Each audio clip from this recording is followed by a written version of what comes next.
नमस्कार फ्रेंड्स, कैसे हैं आप लोग। मैं पुनीत शर्मा आपका स्वागत करता हूं अपने YouTube channel PK knowledge bank में। तो फ्रेंड्स, आज का जो हमारा वीडियो है वह यूपी टेट सी टेट की मैथ का एक मैंने वीडियो आज से स्टार्ट किया है, जिसमें मैं आपके लिए सारे जो चैप्टर्स हैं वो भी क्लियर कराऊंगा और जो पेडागॉजी आती है मैथ की वो भी कुछ वीडियो में 3 या 4 वीडियो में मैं पूरी पेडागॉजी आपको कवर करा दूंगा, जहां से क्वेश्चंस यूपी टेट और सी टेट में बनते हैं। तो फ्रेंड्स, आज जो हमारा पहला टॉपिक है वो हम स्टार्ट करेंगे आपका संख्या पद्धति से, यानी कि नंबर सिस्टम। फ्रेंड्स, जो हमारा ये वाली वीडियो है वो पेपर फर्स्ट यानी कि 1 से लेके 5 तक के लिए प्राइमरी लेवल के लिए यहां से मैथ स्टार्ट करेंगे। अदर वीडियो में हम जूनियर लेवल की भी मैथ स्टार्ट करेंगे। तो फ्रेंड्स, आओ स्टार्ट करते हैं ये वीडियो। तो फ्रेंड्स देखिए, सबसे पहले हम बात करते हैं कि नंबर सिस्टम, संख्या पद्धति। तो देखिए, संख्या पद्धति में दशमलव संख्या पद्धति यानी कि डेसिमल नंबर सिस्टम में संख्याओं को हम 0, 1, 2, 3, 4, 5, 6, 8, 9 लिखते हैं और इनके गुणों के आधार पर हम इन नंबर्स को विभिन्न वर्गों में विभाजित भी करते हैं। अब आप कहोगे कि नंबर के क्या गुण होते हैं। फ्रेंड्स, नंबर के भी गुण हैं, वही जो आपको पता है। जिन लोगों को नहीं पता है उनके लिए वीडियो बिल्कुल शुरू से देखेंगे, और जब तक जितनी मैं बनाऊंगा तो सारी वीडियो अगर आप देखोगे तो आई थिंक मैथ में आप अच्छा स्कोर कर सकते हो। देखिए, सबसे पहले बात करते हैं नेचुरल नंबर की, यानी कि प्राकृतिक संख्याओं की। तो प्राकृतिक संख्याएं होती क्या है, पहले तो बात करते हैं कि प्राकृतिक संख्याएं कहते क्यों है उन्हें। तो फ्रेंड्स, उसका एक रीजन है कि वे संख्याएं जिनके द्वारा गिनती का कार्य किया जाता है वो क्या कहलाती है, प्राकृतिक संख्या कहलाती है। और अब आप कहोगे कि 0 होल है, प्राकृतिक में क्यों शामिल नहीं किया। मैंने अभी बताया कि वे संख्याएं जिनसे हम गिनती का कार्य करते हैं, लेकिन 0 से हम गिनती का कार्य नहीं कर सकते। क्यों नहीं कर सकते, 0 का मतलब 0, इसका मतलब कुछ है ही नहीं। जब कुछ है ही नहीं तो उसकी गिनती क्या करेंगे। तो वही है, वे संख्याएं प्राकृतिक संख्या कहलाती हैं जिनसे हम गिनती का कार्य कर सकते हैं, और ये हमेशा धनात्मक होती हैं। ठीक है ना फ्रेंड्स। अब हम बात करते हैं, यानी कि जो प्राकृतिक संख्या है वो 1 से शुरू होकर अनंत तक जाती हैं, और इनके समूह को हम n अक्षर से, n कैपिटल से प्रदर्शित करते हैं, 1, 2, 3 डॉट डॉट अनंत तक। सेकंड हमारा आता है पूर्ण संख्या या होल नंबर। क्या होती है पूर्ण संख्याएं, होल नंबर क्या होते हैं। जब हम प्राकृतिक संख्याओं में 0 को ऐड कर लेते हैं, यानी कि प्राकृतिक संख्याओं के पहले हम 0 ऐड कर लेते हैं, तो वो संख्याएं क्या बन जाती हैं, पूर्ण संख्याएं बन जाती हैं। और पूर्ण संख्याओं को हम किससे प्रदर्शित करते हैं, W से प्रदर्शित करते हैं, 0, 1, 2, 3। और आप एक चीज हमेशा याद रखिए कि सभी प्राकृतिक संख्याएं पूर्ण संख्याएं हैं। सभी प्राकृतिक संख्याएं पूर्ण संख्याएं हैं, लेकिन सभी पूर्ण संख्याएं प्राकृतिक संख्या नहीं है। क्यों नहीं है, 0 पूर्ण संख्या तो है लेकिन प्राकृतिक संख्या नहीं है। तो फ्रेंड्स, एक चीज यहां पर और भी है कि जो 0 है वो सबसे छोटी पूर्ण संख्या है, और सबसे बड़ी पूर्ण संख्या कोई होती ही नहीं है, क्योंकि हर एक संख्या अपने से आगे वाली की बड़ी होती है। तो कोई भी सबसे बड़ी पूर्ण संख्या होती ही नहीं है, लेकिन सबसे छोटी जो पूर्ण संख्या है वो 0 है। ये एग्जाम में पूछा जाता है। आगे हम बात करते हैं सम संख्याएं, यानी कि इवन नंबर। तो इवन नंबर वो संख्याएं होती हैं जो 2 से पूरी कट जाएं, या 2 से भाज्य हैं, 2 से विभक्त हो जाएं, या हम कह सकते हैं 2 के पहाड़े में आने वाली संख्याएं। तो 2 के पहाड़े में तो फ्रेंड्स 20 तक आती है, वैसे तो मतलब एक नॉर्मल 20 तक हम पहाड़ा पढ़ते हैं, मतलब 2, 2.5, 20 वहां तक की बात कर रहा हूं। तो लेकिन हम ये कह सकते हैं कि जो संख्याएं 2 से पूरी तरह कट जाती हैं, विभक्त हो जाती हैं, भाज्य हो जाती हैं, वो सम संख्याएं कहलाती हैं। 2, 4, 6, 8, 10, 12 ये तो है ही। अब आगे आप पहुंचो 24, 2 से पूरी कट जाएगी, 2 से डिवाइड करोगे आप 12 आएगा, 30 पूरी कट जाएगी, 15 आएगा।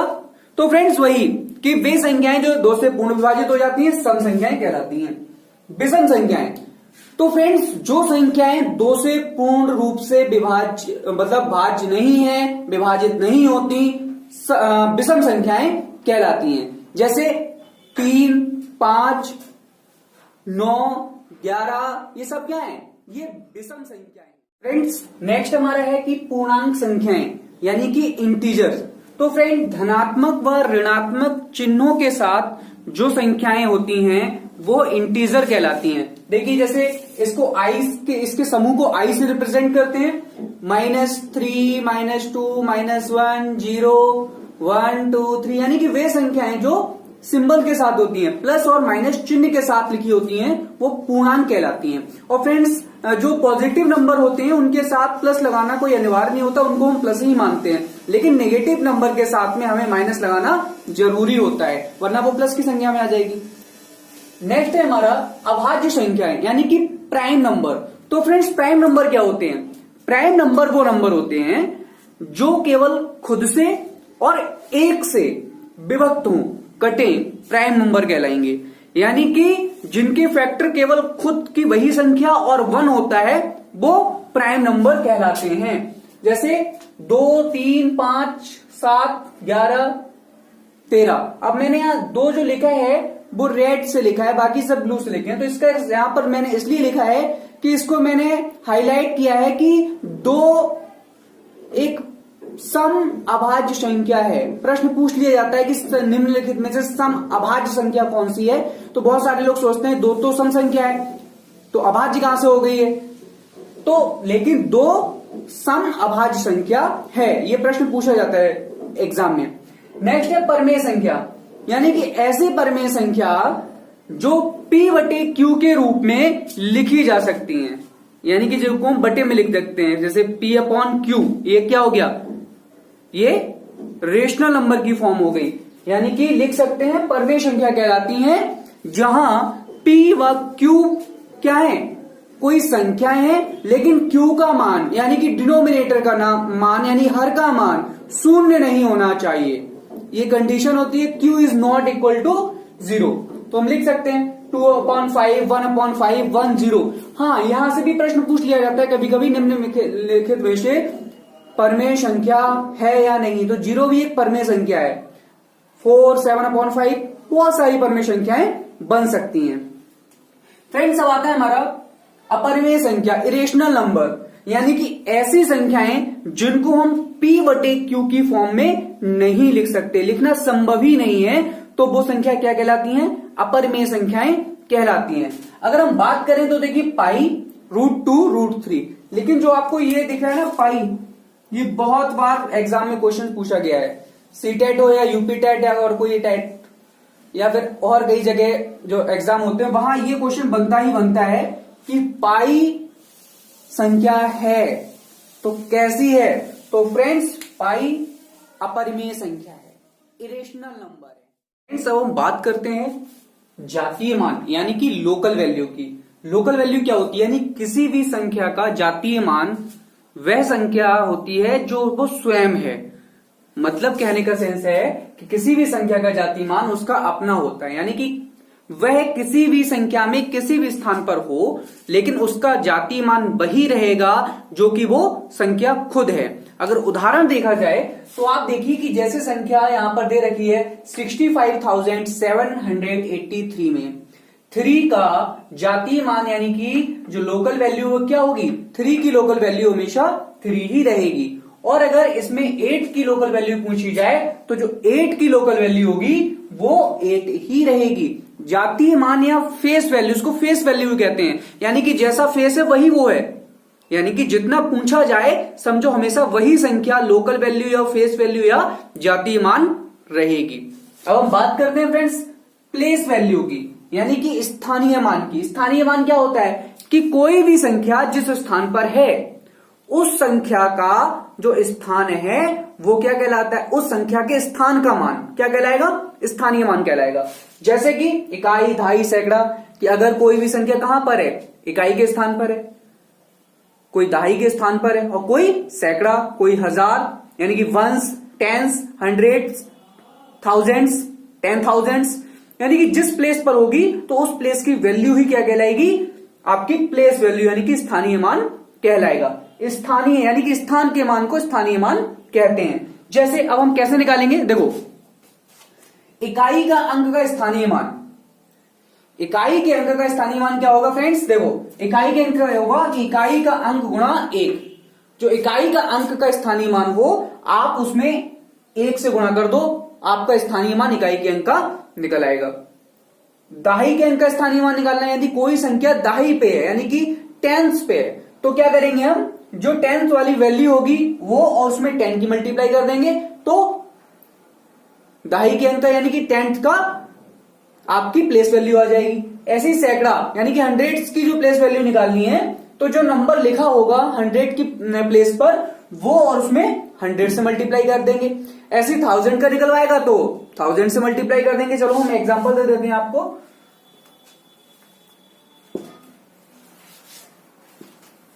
देखिए अगर कोई यहां पर हमने एक नंबर लिख लिया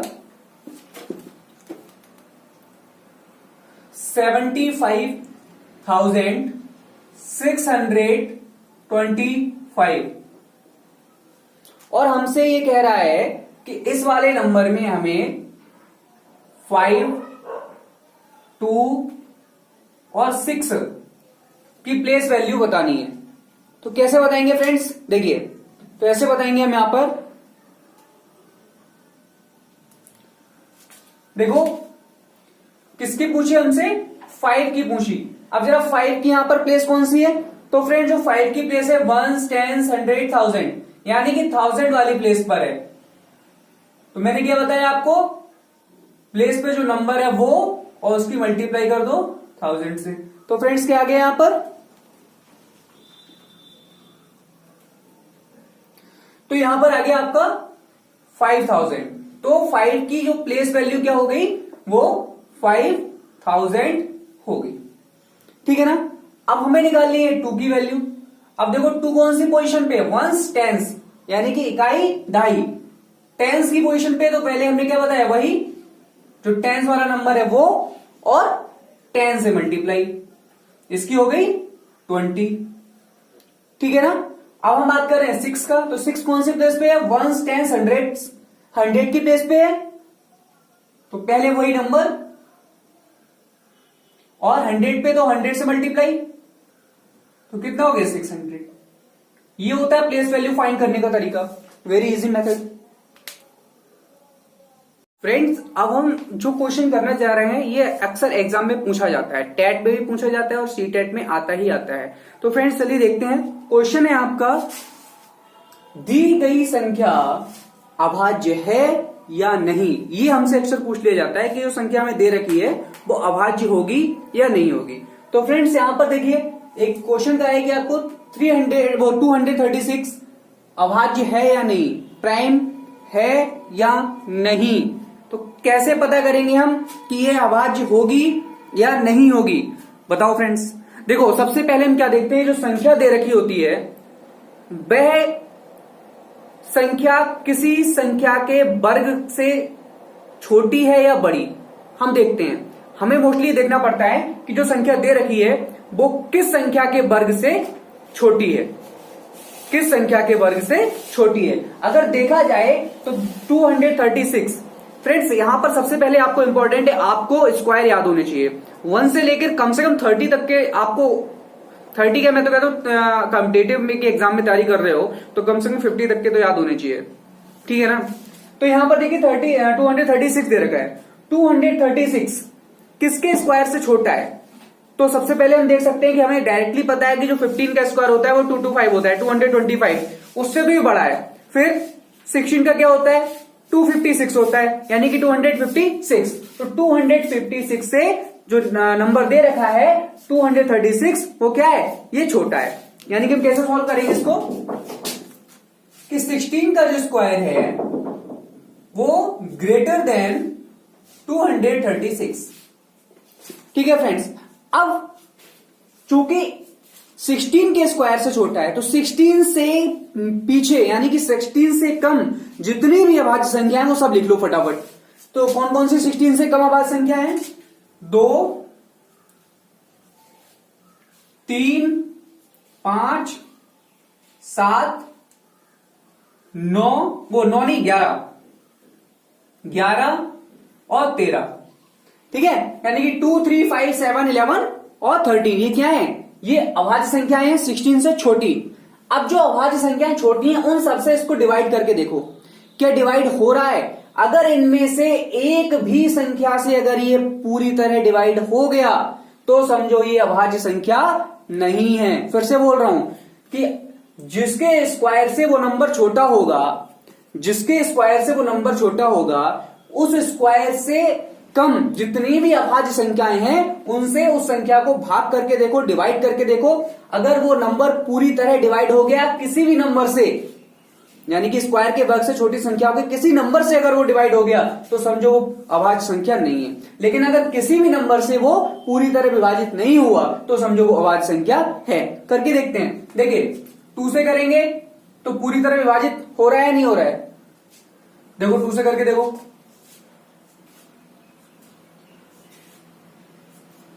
2 1 जा 2, ये 2 से सीधे सीधे डिवाइड हो गया। अब जब 2 से ये सीधे सीधे फ्रेंड्स डिवाइड हो गया तो यहां पर क्या करोगे? देखो पहली बात तो 2 से डिवाइड हो गया, 2 से डिवाइड, ठीक है। अब 3 से करके देखो।